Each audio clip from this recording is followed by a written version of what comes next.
Um, Running 101, I guess I'll do a little bit of introduction on that. Why Running 101? What is it? We've been hosting these Running 101 presentations, classes from the store, the Brooks Trailhead, for about a year now. We took a little bit of a hiatus due to COVID, but we really wanted to get them back up and running, and that meant doing them in a digital format now. So this is going to be our first attempt at a digital format. So bear with us. There may be some technical difficulties, though I feel like we're pretty good to go. If the PowerPoint's up and running and you guys can hear me, then we're crushing it so far. So why hydration and running? That's what we're going to be talking about today. It's summertime, it's getting hot. It's a topic that's important to me and many runners.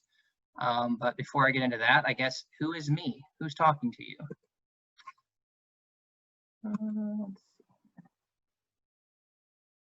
Great. All right. Well, who am I? Well, my name is Michael Eaton. I'm the assistant manager at the Brooks Trailhead store here in Seattle, Washington. The Trailhead is the flagship retail space for Brooks Running. We basically carry everything Brooks, the shoes, the apparel. You won't find a more comprehensive collection of Brooks gear in one location. We're similar to like a local running store because everyone's trained to fit you, but we have some extra bells and whistles like the Run Sig program, where we do a little bit more comprehensive of a gait analysis than what you might see at a local running store. Everybody kind of does it different, but we use that same test, the run signature, to help develop our footwear as well. So that's a cool thing. A little bit of background on me. I have a bachelor's of science in sport administration and also health and human performance with a concentration in exercise science from the University of Louisville in Kentucky. I'm from Kentucky originally, at least from 7th grade on. It was my home. So that's where I call home. I've been in Seattle for about 2 years now, but that was a recent move, and I started at Brooks once I moved out here. I have some coaching background as well. I was a graduate assistant coach at Spalding University. That's also in Louisville. From 2012 to 2014, I helped the track and field and cross country team assistant coach there, basically using my years of own personal running experience to kind of help the athletes there develop both on and off the field. I'm also a 3-time Olympic trials marathon qualifier.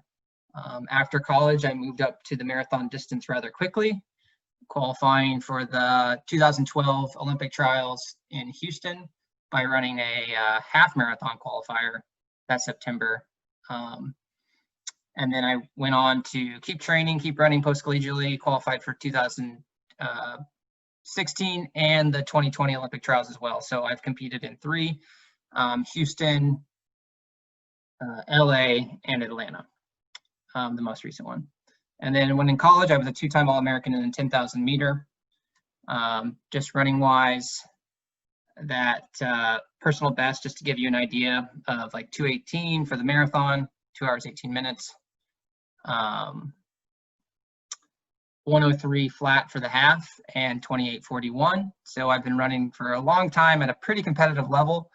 So I like these opportunities to share some of the knowledge I've picked up, both running, doing my own research, and then also just coaches. You meet coaches when you compete at that level. I've had dinner with Jack Daniels. I've sat down and had a conversation with Joe Vigil. It's amazing to get to pick these people's brains, and I love it when I can take some of the information and share it with you. And then finally, I have 9+ years of experience in run specialty. And run specialty just means shops designed specifically to sell running, walking shoes, and apparel and other accessories that go along with that. So I have a lot of just experience in the market of this. So I've talked to a lot of people, seen a lot of different products, tested a lot of different products in my own running. And so that's why I think it'll be a good presentation today. All right, well, let's move on. That's enough about me. Let's talk about, all right, so we're going to do 3 parts today to this presentation. Part 1 is hydration in the body. We're going to talk about what the body uses water for and what happens when we fail to get enough of it. Then we'll move into part 2, where we'll discuss some strategies For hydration, basically taking a look at what to do before, during, and after exercise so that we're prepared and staying hydrated. And then finally, the last part, we'll look at some tools besides just plain water. Both these are both going to be beverages, but then also tools outside of necessarily fluids, but items that can help you carry fluids, store fluids, or help prevent other heat-related or sun-related things that can contribute to dehydration. But first, let's take a look at the body. Brad, I'm just going to make sure before I continue on, you can still hear me all right? Everybody can still hear me? Yes, yeah, we can hear you. Cool. And you're seeing the people coming on, you're able to admit them, right? Yep. All right, great. Thanks a lot, Brad. All right, so the body. So water, what is it good for? What's the body doing with all this water we're supposed to be putting down? And why is it so crucial for us as humans, let alone on top of that, athletes or runners? So basically there's there's several things actually that the body does with the water that we drink. Some of those really crucial functions are regulating our body temperature, especially in hot weather or cold weather, but especially during this time of year when temperatures go up, the body is using a large amount of the water we consume, fluids we consume actually, to help us regulate that body temperature. It really helps keep joints lubricated. Obviously, sometimes you can just tell when you're a little dehydrated. You start feeling sore and achy in some weird places. And is it I didn't sleep enough or did I not drink enough? And usually it has more to do with lack of proper hydration can really make the joints and muscle tissue feel a lot more brittle and kind of sore. So we want to keep those lubricated. Lots of fluid help with that. It also helps prevent infections because fluid, water especially, is really crucial for our immune system. So we need to be sure we're staying hydrated to keep that in line as well. Also, one of the biggest contributors to delivering nutrients to the cells is our blood. And guess what? Our blood is made of a lot of fluid.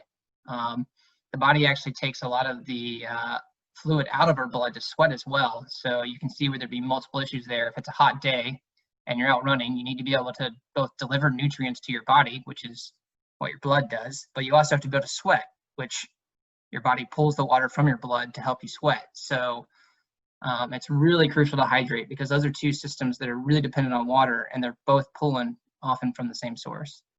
And then it also keeps the organs functioning.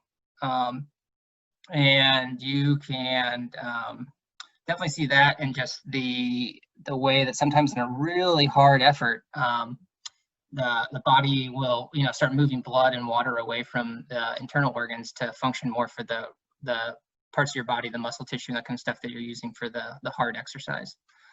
And so you need to be able to top up that water so that we're keeping everything from drying out. Also, water is involved in muscle contractions, which is basically the delivering of nutrients to the cells and maintaining blood volume. And then finally, it can also help improve sleep if you're well hydrated, the quality of your sleep, both your cognition and your mood. So sometimes, just having that tall glass of water can really brighten your day all of a sudden, and you didn't realize how dehydrated you are. But suddenly you find that you've put a little water in the system and you start to feel a lot better. All right, let's see here. All right, well, how much fluid do we need?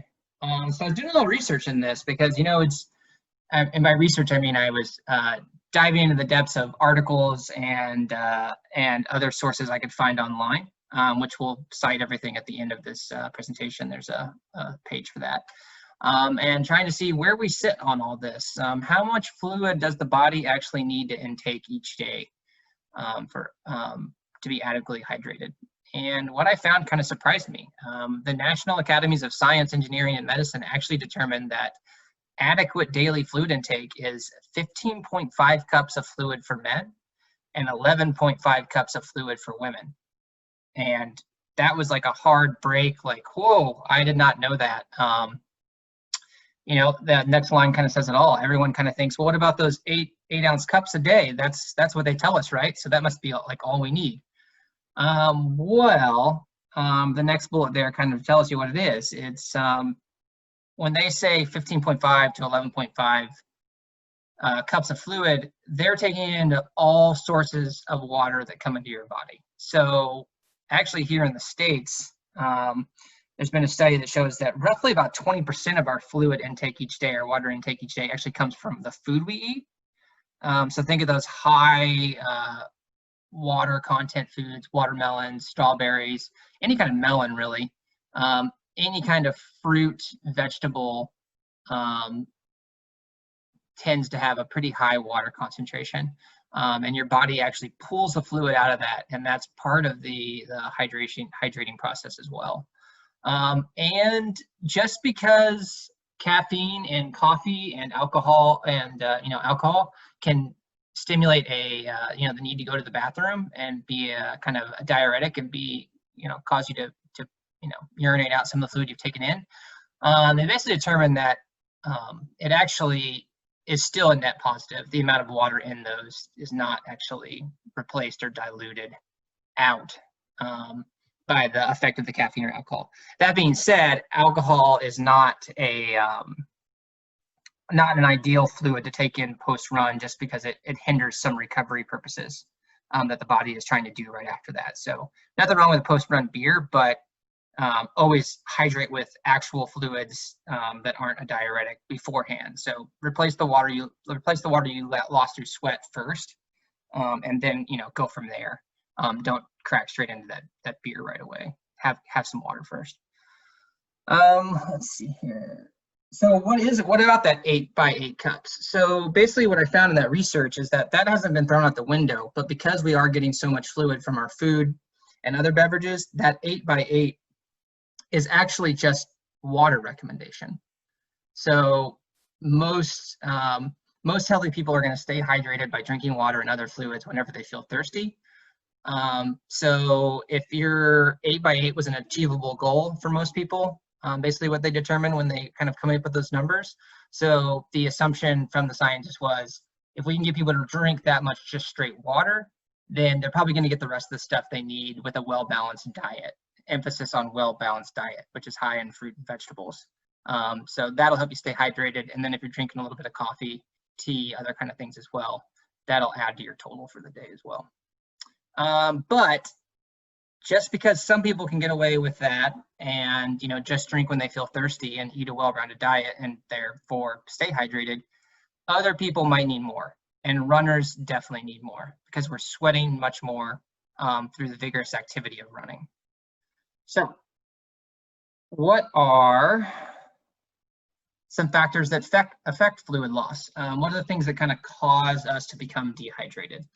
And I guess the first one is no surprise there: higher ambient temperatures. The warmer it is outside, the more we sweat. The more we sweat, the more the fluid in our bodies leaves our bodies to help us cool off, but also contributes to dehydration. The next one should be no surprise: higher humidity also affects us in a couple ways. So an interesting thing is, I was doing research from this book that I really like. Luke Humphrey wrote it with the Hansen brothers, Keith and Kevin Hansen. They're the coaches of the Brooks Hansen Project. It's one of our pro marathoning projects that Brooks sponsors. They have a great book out. It's just called The Hansen's Marathon Method. And he pointed out in the chapter about factors for dehydration that humidity is a really big factor. And the example story he gave was that in 2008, in the Beijing Marathon, it was a quite hot day, but very low humidity. And there was actually super fast times through the day. And actually the Olympic record was set for the marathon at the time in that event, even though it was pretty warm, but humidity was low.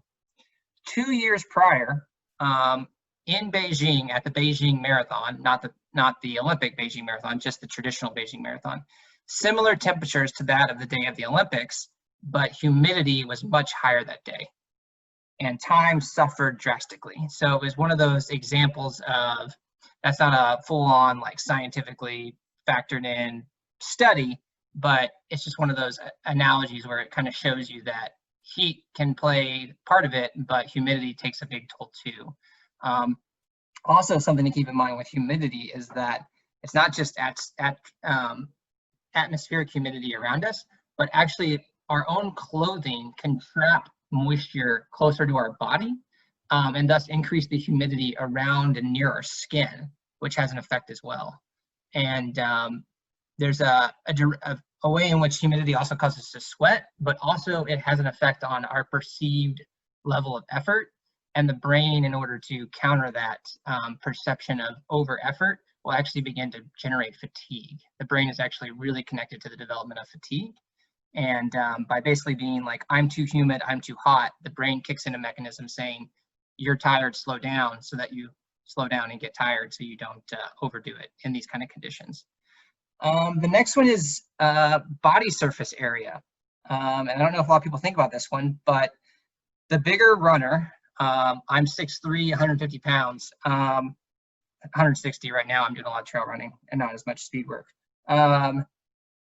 Actually has the ability to dissipate more heat off of them because there's more surface area for the sweat to leave from. We can let, radiate out more of that heat.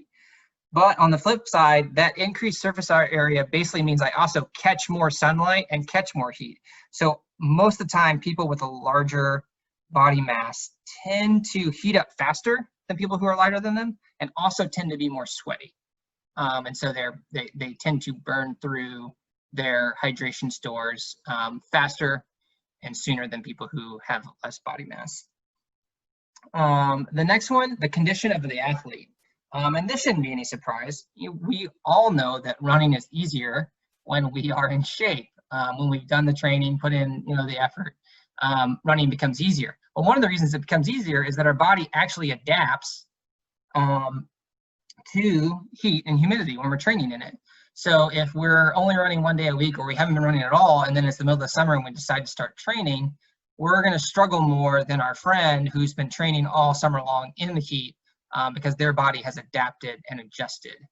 So actually what they're going to do is sweat less, because they have basically adapted to that heat a little bit better.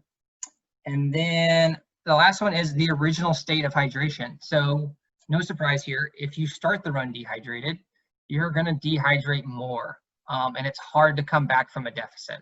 So if you start the run with a good hydration, good topped off, depending on the duration of run, you might be fine. You might, if it's like a fast 5K, 2 mile, shorter events that last under an hour, you may find that water intake is not as crucial because you're not out there as long, depending on the heat and humidity of that day.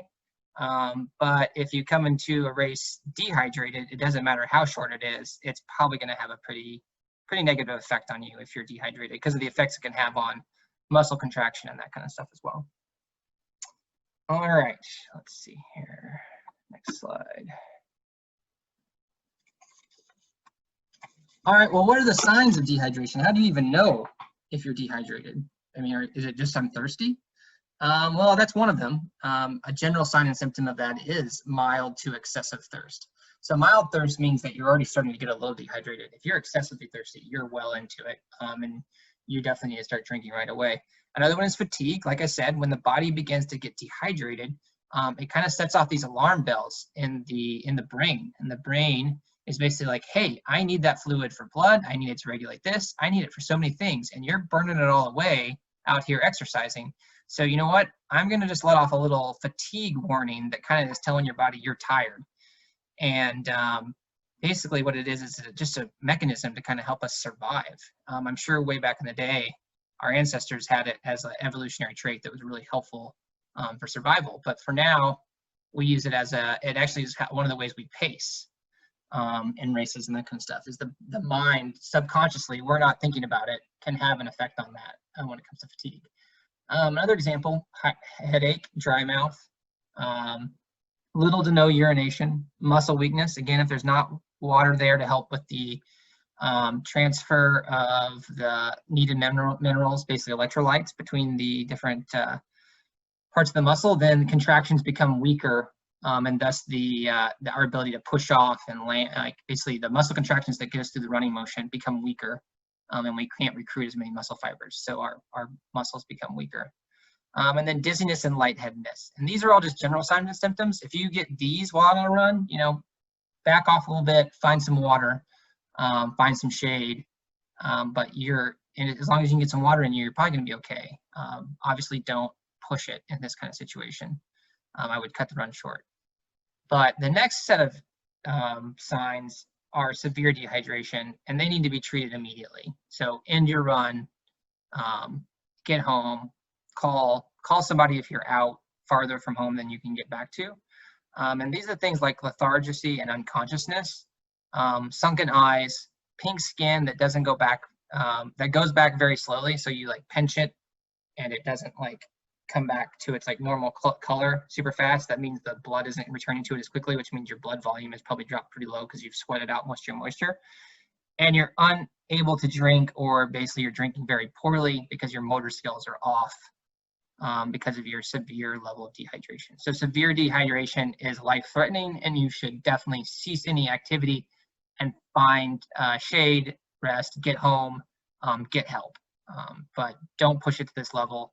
And we'll talk about that in the next part on how we can get to that point. But those are definitely signs that you want to pay attention for, or you want to watch in your friends, because it's really easy to be, in a group. We're not running in groups a lot right now, but some people might still be. If you see any of these kind of symptoms in your friends, give them a heads up and, get them to a place where they can find some water. All right, dehydration and performance. So that's all just general. How can dehydration affect our performance when we're running? Well, we've kind of discussed a couple of ways that the brain has an effect. So that's kind of the mental aspect of performance. But dehydration also causes a gradual reduction in physical performance as well. And they're actually, the mind and body are connected a lot. But some of the physical things that happen pretty quickly are when we begin to get dehydrated, our heart rate goes up and our body temperature rises as well. And that's two reasons. Our blood volume, when it's higher, the body can basically pump around, more red blood cells because our blood volume is pretty high and it can move a lot around. When the blood volume drops, something has to happen to make up for that lack of volume. And what it is that the body increases the heart rate so that it can pump the less volume of blood at a higher rate and still get your oxygen needs met for a while. Eventually, it won't be able to keep up, which is what slows you down. The other is body temperature. And basically, when you start to become dehydrated, you can't sweat as much. And when you can't sweat as much, the body can't dissipate heat as well. And so your body temperature begins to rise. It also, and this is more of a mental element of it, is dehydration increases the perception of effort. And the whole perception of effort thing is more in the mind. And when your mind perceives that you are working harder than what is safe or what it thinks you can do, if it worries about you redlining, it's going to begin to create effects and fatigues that kind of slow you down there. Let's see here. All right, and the next one. All right, so here's the 2%. So fluid loss of just 2% of our body mass is sufficient to begin causing detectable decrease in performance. That's pretty easy to do during a long run on a hot Sunday if you're not carrying water with you or don't have water fountain stops. I can attest to the number of times that I have not carried water. I'm gonna just put it out there, road runners, especially like ones who think they're really fast, tend to be kind of uppity about carrying things. They wanna like feel light and fast and whatever.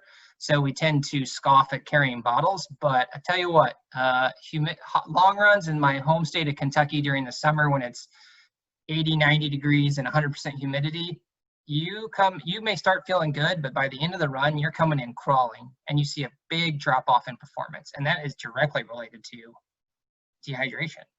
And unfortunately, I was just too dumb in high school to think about it or know better. And then even beyond that, I just was still too stubborn. But learn from my mistakes and start practicing with hydration earlier and start with it now. And you'll see, it probably have a positive benefit on your performance. But it doesn't stop at 2%. That's just, minimum 2%. If it gets greater than 2%, other things become a higher risk. So if you lose more than 2% of your body weight or body mass while exercising to dehydration, you're going to have a higher risk of nausea, vomiting, and diarrhea. which none of that is pleasant or good for running performance, or just generally enjoyable post-run celebration. If you feel like that after the run, you're not going to want to, probably not going to want to run again later or the next day, or you're not going to want to hang out with friends and celebrate the run. So keep that in mind. Hydration is super important because it does affect performance. Another interesting thing is that it basically, if you get dehydrated, it actually becomes harder for the fluids that you do put in to become absorbed in the small intestines. So basically what happens is if your stomach is empty because the water's already moved all out of it, it no longer is kind of full enough. So basically the more full your stomach is, let's break this down a second. The more full your stomach is, the faster it pushes stuff out of it and pushes it to the small intestine. So if you basically, if you can top your hydration levels off pretty well before a run, and you have to train yourself to do that, and keep them topped off, your body is basically consistently moving that fluid that you intake in, and you're able to use it, absorb the moist fluid, the water, the electrolytes, or anything else that's in it at a faster rate. If you go into a run or during a run become so dehydrated that your stores are low, that whole process gets slowed down. And basically what happens is the water that you put in trying to catch up, basically because it can't get absorbed very fast, it just kind of sits there. And basically that's what causes a bloated feeling. And that becomes very uncomfortable in the course of a run. And basically you stop drinking. So it's like a self-fulfilling thing. You didn't drink enough, now you drink more to catch up, but in the process of catching up, the body's like, well, I'm not absorbing this right now. My stomach's not full enough. You don't need this, but you do. So it kind of is this cycle where I feel sloshy in the stomach now, I'm not going to drink anymore, but you actually still need to drink the fluid. So no good for performance on whether it's a workout day, long run day, or you definitely don't want that happening in race day. And then finally, you can't toughen your body to handle dehydration. You can acclimate to heat and humidity by training in it, but you cannot train yourself to not need water. Water is crucial for the body to function. And the idea, the funny thing is that back like before sports science really took off, like we're talking like turn of the century, early 1900s, pro level athletes actually didn't drink water during exercise because they kind of looked at it as a performance enhancer. It was kind of like considered, oh, that's cheating. It's not very sportsman-like or sports person-like to drink during competition because it's giving you an advantage over the one who isn't drinking. So people wouldn't drink during competition. But basically, luckily, in like the 60s and 70s, we did a lot of research and basically said, that's insane. We're killing ourselves. Like, drink water or Gatorade. They started inventing Gatorade and that kind of stuff around that time. So just a reminder, you can't toughen yourself up to dehydration. Like, drink water, stay hydrated. It'll help your performance. All right, next slide. Okay, so we've kind of talked about now, what's the body using the water for? What effect does it have on our just general life when we're dehydrated, and what kind of effect can it have on performance? But how do we keep from getting there? I don't want to become dehydrated. I need to make a plan. And so that's what this part we're going to do. We're going to basically discuss the before, during, and after of hydration strategies. Let's see here. Okay. So this first chart here, I absolutely love. I got this from, I'm going to jump back to that book I was telling you guys about, the Hanson's Distance Running Project, or Distance Project. Put it out. It's called the Hanson's Marathon Method. Luke Humphrey wrote it with the assistance of his two coaches. He was a former athlete there. And what this chart is about is a hydration fueling strategy that they teach their athletes to use both pre-workout, pre-run, and pre-race. And the thing to know about this stuff is that this is just a very generalized chart, but it's super helpful. And I've actually used it for years since I first picked up this book and started using some of their methods in my own training. Is that hydration alone is super important, but also fueling for runs is super important too, because the body can only store so much energy in itself. So you have to also, take it in while you go. But a part of stretching those stores longer is, basically sparing those stores as long as possible. And that's done with eating and drinking beforehand. So what is this chart kind of talking about? Well, it's focused on how much time you have before. So the first column here, how much time do you have before the workout or race? What you should do based on how much time. So should you have a meal? Should you have a snack? Should you have fluids, or should you have fluids or an energy gel? And then finally, what should the content of those meal, snack, fluids, or energy gels be? And so this is how, this is kind of one of the things to take into account. So what the Hansons believe and what they tell their athletes to do, and I can attest to this because this is the strategy I use, is that if I have 3 to 4 hours and my stomach can handle it, I do a full meal because to me, that is gonna both set me up for success because it's gonna get, the body's gonna start breaking down those carbs, those sugars that I've put in, but also those fats and proteins. So basically I'm not skipping a meal for that morning run if I can get up early enough and eat a meal 3 to 4 hours out. My happy place is about 2.5 to 3 hours out, I can eat a big bowl of oatmeal with whey protein and some sort of nut, maybe like an almond, and it works. I can put it in, it doesn't bother my stomach, and so thus with that I top it off with a cup of coffee and a cup of water. So I've put in fluid and I've put in food into my stomach, and because my stomach is fairly full at that point, my body actually begins to use and move that fluid faster into my intestines, where it's absorbed and used in my morning run. So if you have the time for that, that'd be great.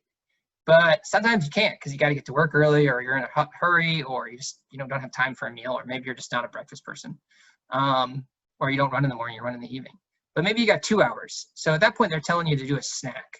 And that snack could have a combo of carbs and protein. But again, anytime you're going to put that kind of fuel in your body, you want to put in water with it as well. Water is used in the digestive system to help absorb the nutrients. So always, anytime you have a meal, snack, or even a gel, be sure you're putting water in with it. But again, this is 2 hours out. It gives you time to put carbs in, a little bit of protein. That protein will help you post-run actually recover faster because it's going to start pulling those amino acids right away. And then, okay, we're getting closer to crunch time here. We only have 1 hour. And at 1 hour out, especially if it's a pretty high intensity workout or it's a race, it's a gamble at that point to put carbohydrates in your stomach, or any kind of real food substance in your stomach, unless you've practiced with it and you can handle it at race pace. So instead, you should focus on fluids, but instead of just water, maybe use some sport drinks instead, so that you're basically putting a little bit of carbohydrate in your system before that workout or before that race, so that you're not tapping into your reserves early on. If there's glucose present in the bloodstream from something you just ate, your body's going to take that first because it takes less energy to pull it from there than it does to break it down out of your the muscles where it's stored, or the liver, though we hope we don't go there. In the marathon, you may get to that point, but you want to start there in the muscles. But if you can get it in the drinks beforehand, that's the way to go. Next here. And then 5 to 10 minutes before the race, sports drink again, just a little, just a sip, or a gel with some water. Basically, things to know about energy gels is that basically energy gels are a dehydrated form of sports drink. So that's why with gels, you need to have fluid. You need to take them with water because the carbohydrates need water to pass through your digestive system. If they're just sitting there by themselves and they don't have the fluid to take them, they just sit there, and that's why you can cramp because your digestive system's like, I don't know what to do with this. You didn't give me any water. So if you don't have if you have a go-to sports drink that has carbs in it, do that. But if you're carrying a gel and you have water and you prefer that, that's fine too. Just be sure that you're 5 to 10 minutes before you're putting in a little bit. We're not talking like a whole cup, massive amounts, just a few sips to kind of top off the system. And feel good before you head into that workout or race. All right, next. All right, strategies for hydration. So now we're talking about during the run. What do we do during the run? Well, the first thing you do is start early. And when I say early, I mean 10 to 20 minutes in, or the first aid station you come to. You should start putting in fluids if it's a hot day. So that means as you go by an aid station, grab that cup like this person in the photo here. And basically the goal should be to do 2 to 8 ounces of fluid every 15 to 20 minutes. And the nice thing is a lot of America's road races have fluid stations almost every 2 miles. Sorry about that. I got the phone going off here.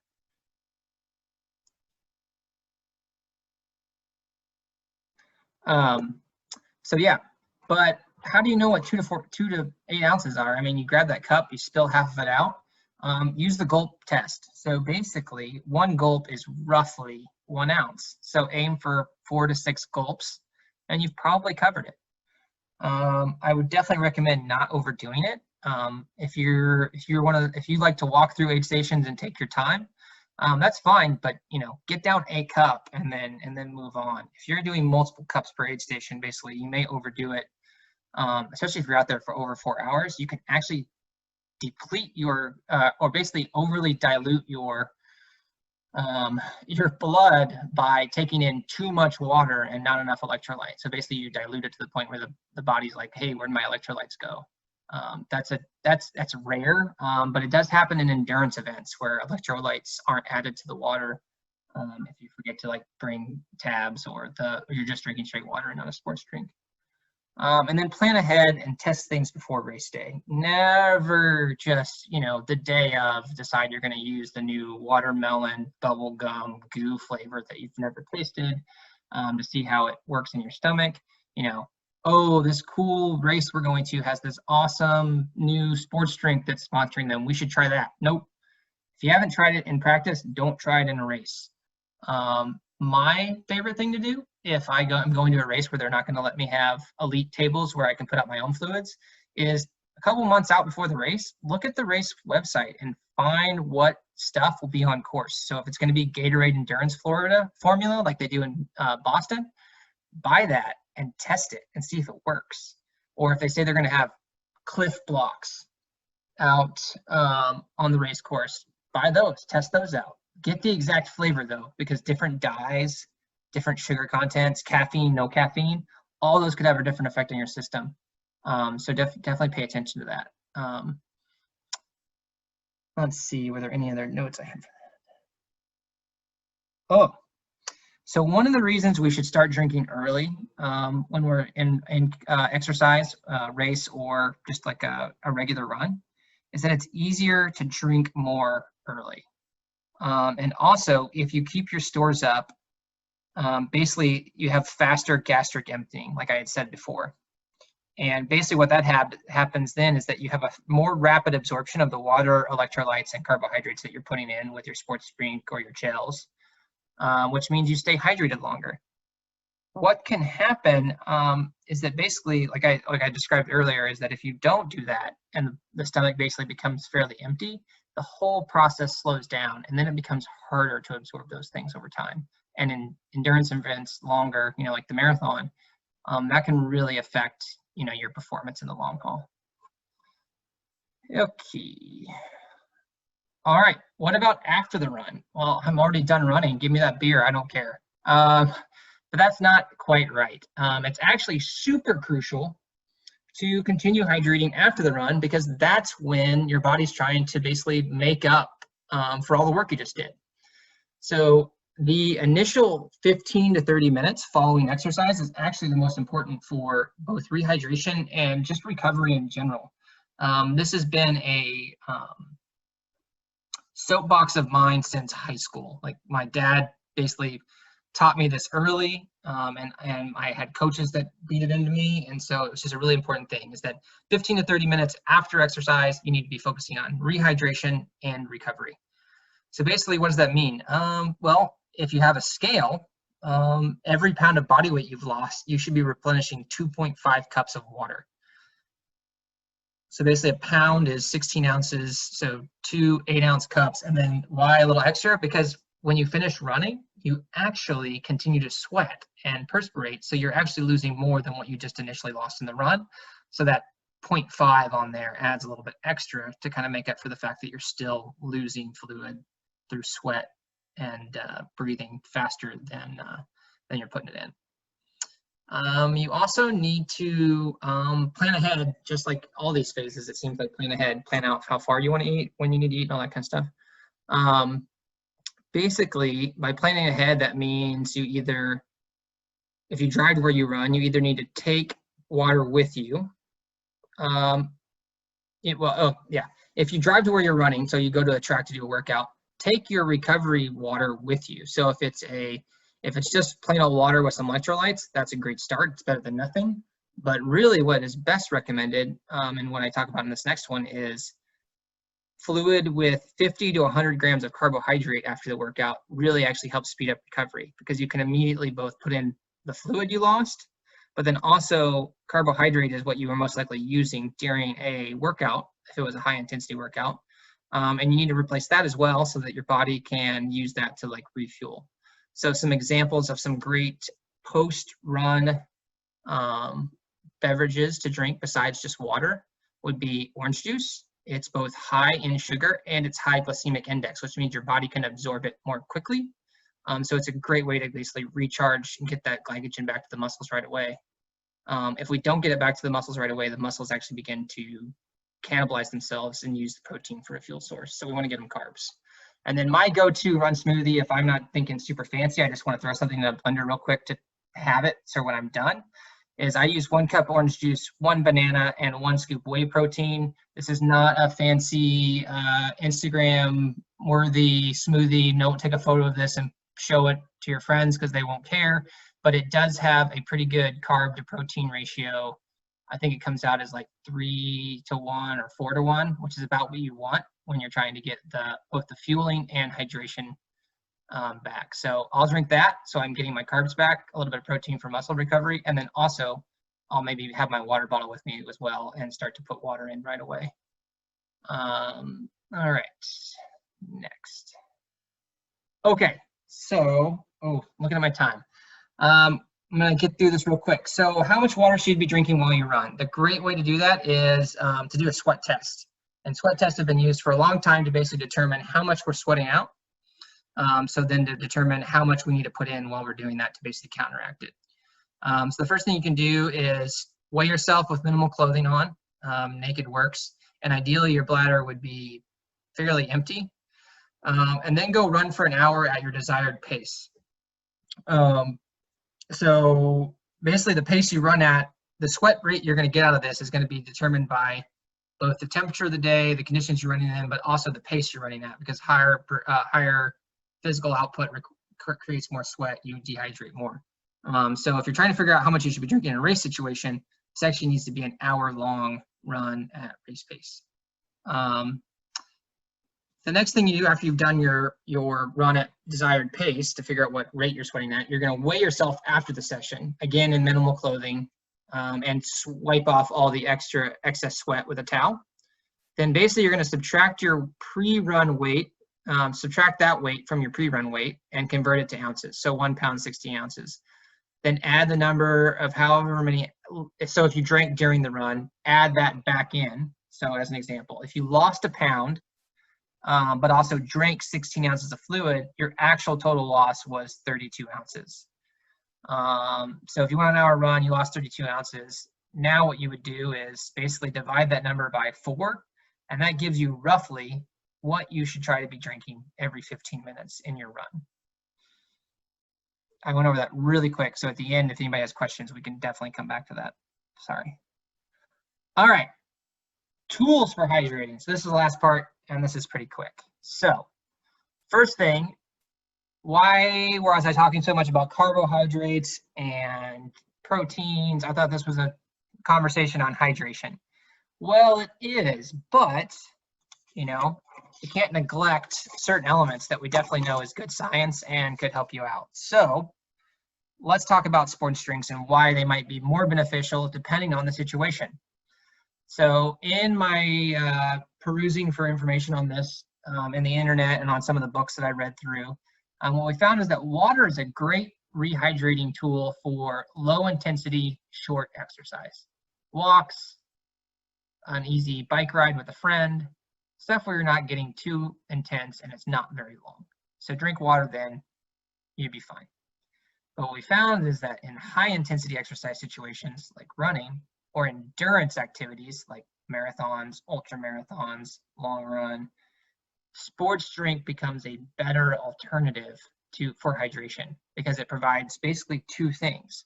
It provides the fluid you need, but it also provides fuel and electrolytes.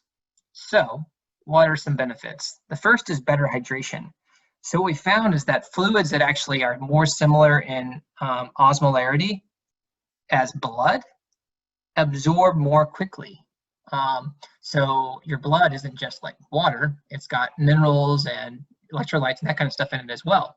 So if the fluids you consume have more of a makeup containing, those same minerals and that kind of stuff, it's more easily absorbed by the body. Another thing it does is those minerals basically help us maintain a more optimal level of hydration. Just by, again, we're able to absorb more of it, so we stay topped up longer. And finally, salt, one of the main electrolytes we're consuming in sports drinks, sodium, stimulates thirst. So you have it in there, and it makes you perceive that you're thirsty, so you're more likely to drink, which means you'll stay better hydrated. So what's the next thing? More energy. It has carbohydrates in it. Some sports drinks do. And so your body can use that instead of tapping into your energy source. And then, let's see, less muscle damage. So again, by providing carbohydrates, it basically keeps the body from starting to cannibalize your muscles to use protein. Basically, when your body runs out of glucose, what's stored in the muscle and in your liver, and has no more in your bloodstream, it gets desperate. And there's a system it can use where basically it switches from using carbs to burning protein. Problem is, protein is not as efficient of an energy source. It doesn't give us much energy per gram, and it has to get that protein from somewhere, and it's coming from your muscles. So it literally starts to tear down your muscle fiber to eat it, so it has energy to keep you moving. But if we can put carbohydrates in throughout our run and our fluid, it keeps us from doing that. So less muscle damage. Number 4, it basically lowers the perceived exertion level. We talked about that earlier. When your brain perceives that you're tired, you're less likely to, it basically creates a fatigue mechanism and slows you down. But if you can stay hydrated, that fatigue mechanism is basically pushed to later, and you can continue to run or exercise at a higher intensity. And then there's less immune system suppression. So basically, running uses up glucose and the amino acid glutamine, and those are one of the two major fuel sources for the immune system. So if we just drink water, we're not putting back in the carbohydrate and the amino acid that our immune system needs. So it basically doesn't have the thing it needs to basically stay revved up. So by drinking a sports drink that contains those things, either during or after, we basically can shorten the amount of time that our immune system is suppressed from high intensity exercise. And basically all those factors together basically contribute to faster recovery after a race or a run, so that you're prepared the next day to be able to run again. If you are training pretty regularly where you're running every day or every other day. Faster you can recover, the sooner you can go to a better, another workout or another quality run. So those are some of the benefits of sports drinks. There's different types of sports drinks. There's some that just provide electrolytes, some that provide electrolytes and carbs, and some that provide electrolytes, carbohydrates, and protein. Short runs in heat where you want electrolytes but you're not worried about energy sources, I would do the electrolyte ones. Longer runs where you're worried about breaking into your energy stores, basically stuff over 90 minutes, I would do electrolytes plus carbohydrate, products like Gatorade, Sword, Hammer, Martin, Scratch. Each are going to use a different type of carbohydrate. Some just use simple sugars, some use high fructose corn syrup, some use stuff called super starches, which are really interesting because they're slow absorbing and fast absorbing. They kind of like work in two ways. And they're kind of designed for more ultra distance or longer distance things.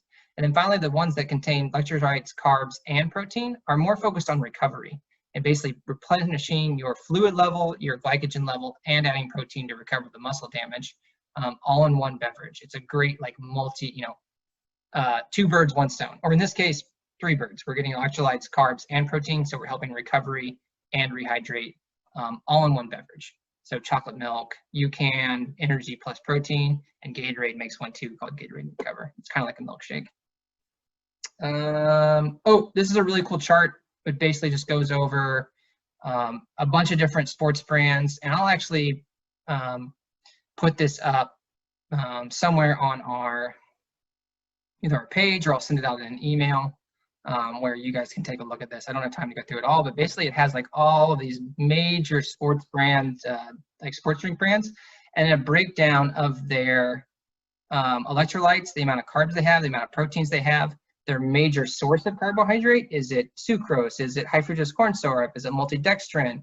All these different types of sugars that we use to put the carbohydrate in it. And each of those different types of sugars actually affect the way, can have a different effect on our performance. So depending on what you're after, both diet-wise and what kind of event you're doing, you would want to look into that more. And this is a cool thing. So next, let's see here. Okay, so what about besides drinking, or how do I get this stuff with me when I'm on a run? So there's great things out there. Nathan, Ultimate Direction, some of the other brands make things.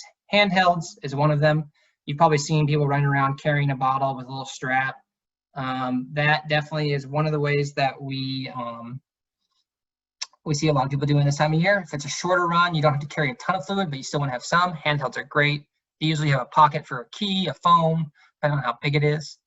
Let's say you're going a little longer though, you're going to be out there 2 hours plus, and you're really worried you're not going to be able to refuel anywhere, basically no water fountains. Hip belts are a great alternative. You may have 2 bottles, more storage capacity, a great alternative. It also looks like a fanny pack, which I guess is kind of in again right now. So you've got that going for you. The next is hydration vest. I see this much more in trail running. I've started wearing hydration vests now that I'm doing much more trail running this summer. They are great. Most of them have double bottles in the front, and then you can put a bladder in the back with a hose. So you can carry, I think mine maxed out, I'm carrying like over 2 liters of water, which is a ton of water. But if you don't have sources of water along the route, that's super important and a great tool to have. And you can store layers, which is one of the next things that can help you with that. Basically, moisture wicking material gets the moisture off your skin and lets it evaporate, which decreases the humidity next to your skin. And we discussed that earlier, that increased humidity right next to the body can basically affect performance. So this is actually the Ghost Tee, this t-shirt here. It's one of the ones we make. It's super lightweight, very breathable, takes the moisture off your skin, but the air passing through it basically makes it evaporate super fast. So it's a great way to cool. And it comes in a long sleeve as well, which actually isn't too hot. And one of the reasons you might want to wear a long sleeve on a super sunny day is that it covers your skin and helps decrease the chance of sunburn. And sunburn actually increases dehydration because it's basically a mild level burn of the skin, and your body basically kicks an immune response into effect to heal that, and it basically draws water that you could be using for hydration. So covering up your skin, wearing sunscreen, wearing hats, all those things are other ways that you can help decrease your chance of dehydration and not just base it solely on drinking. Let's see here. All right, in summary, wrapping it up here, we're basically done. Water is crucial for many of the functions in the body. We saw that. And dehydration can basically dramatically affect our running performance. We kind of went over that. That's important. Keep that in mind. It's also basically, if you can take anything away, hydration isn't a one-time thing. You literally should be thinking about hydration before, during, and after running. It's basically a never-ending thing. Every day, think about hydrating. Think about especially if you're training for something and it's really important, you have a big goal coming up, hydration could play a big factor. And sometimes it's easier to like pick one thing and really dial it in for a training cycle instead of trying to do everything perfect at once. So hydration might be one that you could really like have a huge increase in performance because you got on something as easy as just drinking water more frequently. So this would be a good one to start with if you're trying to hit a big goal. Also, what we kind of went over at the end there is for high intensity and endurance activities, sports drinks are better for hydration than water. You want the electrolytes, you want the carbs, because energy becomes into play as well, not just dehydration. So something good to keep in mind. And then finally, have the right tools to help you stay hydrated. So find ways to carry your water or place your water, whether it's actually carrying it with you with a handheld or a vest, and find ways to protect yourself from the sun. That's also going to help. So running in a shaded area or wearing layers that are thin and breathable but still protect you from the UV radiation. Those are all good things that'll basically help you stay better hydrated. on the run. And sometimes, it's good to learn a little bit on your own and not just take somebody's word for it. So these are two of my really big sources for both, not just hydration information, but some of the best just running related knowledge that I've gained over the years, I've gotten from good books. And these two were really helpful, and not just in training, but also for this presentation. There's some great information. Matt Fitzgerald's been a runner and a writer for Runner's World for quite some time. And his book on performance nutrition for runners was super helpful. That's actually where a lot of those benefits of sports drinks over water came from. And then the Hanson's Marathon Method, gotta plug the Hanson's guys up there in Michigan. They're a great team for Brooks. And Kevin and Keith are amazing coaches. And Luke was one of their athletes at a time. I think he's a coach now. I don't know if he's with them. But he wrote this book while he was still an athlete, I think, for them.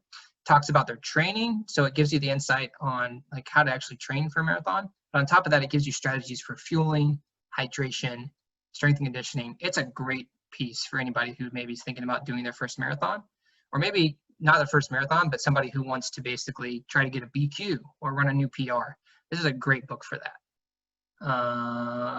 Okay, that's it. Here are some sources to show you that I didn't just make all this stuff up. So if anybody really wants to like see that, I can leave it up a little longer, but basically that sums it up. And are there any questions? What's your go-to hydration for while you're running to add to water? Oh, great question. Hold on, I'm gonna go back to video mode now that presentation's over. So right now, like I mentioned earlier, I've been doing a ton of trail running this summer, like longer distance stuff. And my first kind of like jumping into ultra distances even, I did a 33 mile on my birthday, felt destroyed after that. And literally all I had during that was water and like gels, but none of the gels were electrolyte based. About a month later, I joined a guy and did a 40 mile, like all day run hike in the Olympics. And basically carried a 20-ounce bottle and refilled it every stream we came across with a filter, and threw a noon tab in like every other one. So I had a mix of water and then electrolyte based water. Basically probably 6 of those throughout the day. I mean, we were out there 13 hours. And then in combination with that, I was taking honey stinger gels along the way. But my main hydration right now with the heat and sweating more has been noon for that kind of stuff. Cool.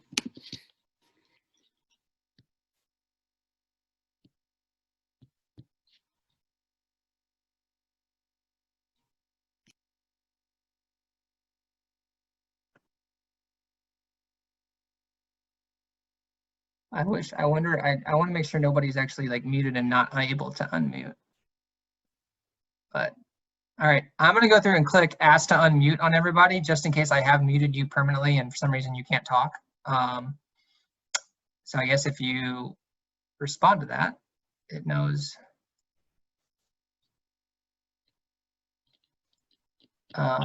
Jen, did you have any questions now that you're unmuted? Yes. So I generally do not have good luck with blocks or gels or any of that kind of thing. So from an electrolyte standpoint, my best go-to at this point has been water and taking basically like sea salt with me, and then just having little bits of salt on hot days. But for longer runs where you need more of some carbs to add to it, I'm trying to think of like what would be a super easy on the belly, natural thing that I could take with me that I could just kind of munch on as I'm going. That's a great question. So it on these runs, is this a race situation or more just like your normal, like kind of long run pace? What kind of situation are you looking to kind of consume this carbohydrate during? I mean, generally we're talking, of course, like training runs. I mean, if I'm doing like a longer trail run or something like that, usually I want to take something with me besides just salt and water. Yeah. I've tried it in a race scenario before, but trying to fine tune that. I Yeah, find that so like dates help. for somebody who's been having digestive issues with certain products, I had a friend, like right after college, I moved out to Flagstaff, Arizona, and moved in with some people to do some training. And one of those people was Alicia Shea. I think she may have a new last name now. I think she remarried. But she was a NCAA All-American. I think she actually was a national champ in, I want to say like one of the distance events. But she was actually sponsored by Hammer, Hammer Nutrition, and their stuff is all like no dye, and I think it's maltodextrin based, which is like a compound carbohydrate that absorbs a little more slowly. So basically, the two things I would look at when you're looking at what is upsetting your stomach or what could be an alternative would be like look at when the stuff that you've used in the past. Look at what type of sugar they're using. So is it a simple sugar like fructose, sucrose, that kind of stuff, or is it complex so that it absorbs more slowly?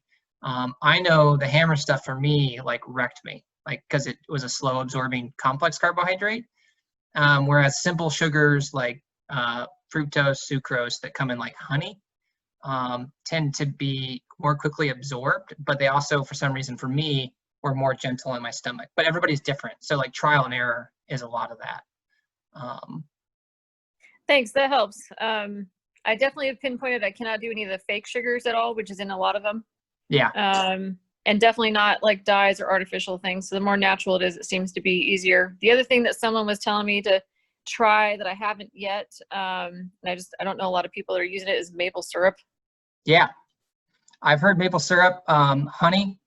There's a I'm sponsored by Honey Singer, so I keep coming back to that. But like their whole thing is that like basically their great granddad came up with it, like selling individual honey packets, and like runners started using them, and that was like the big light bulb, was like it's sugar, easy, simple sugar.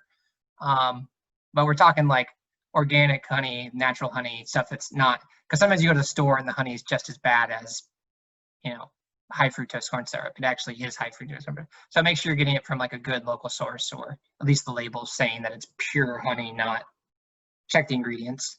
That might be a route to go. Yeah, for me, it's been a tricky like back and forth with trying to find something. Have you heard of the brand Scratch? I don't think I have. That doesn't sound familiar. Yeah, it's SK. It's Scratch, but spelled with a K instead of a C. And I think one of their things is using like fruit-based sugars versus high fruit corn syrup and that kind of stuff. It's usually a powder. You like mix it beforehand, but I know some people that have had good luck with that, looking for more of a natural option. There you go. Thank you. Thank Brad's you. got it.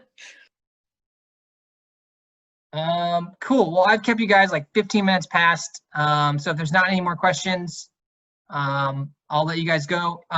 My email address is super easy. Michael, Michael Eaton, Eaton at brooksrunning.com.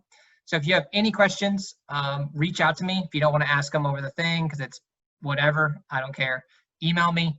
I'm the assistant manager at the store, so I'm always open to chat. Running, hydration, training, shoes, you name it. I like talking about it. I've been doing this like 9+ years. I have way too much knowledge in my head involved in running, and I like to get it out every so often. So feel free to reach out. Also, we are open in store now for in-store try-ons if you didn't know that. So yeah, you're more than welcome to come in. No appointments necessary. We are limiting the number of people in the store, but we haven't ever hit capacity yet, I think. So so we're not that busy yet. So you guys are more than welcome to come if you're comfortable. If you got a question you want to ask in person as well. So if that's it and nobody has any more questions, I'm gonna go play with my new dog I got today. Can we see your dog? Yeah. Hey, Boots. Boots, come here. Come here. Oh, he's sleepy now. He got bored. Come on. Let's see if he'll come up. Come on. Oh, hey, say hello, Boots. Oh, He's he's a adorable. American Blue Heeler. Cute. Yeah, the plan's to go on some runs, but I have to get him a little better trained first. So Awesome. Lucky dog. yeah, we're super excited. So I'm ready for my wife to get home though, so she can entertain him for a while, because I've been watching him all day. Perfect. Enjoy. All right. You guys have a great evening. Thanks a lot. Thank you. Bye-bye. Thank you.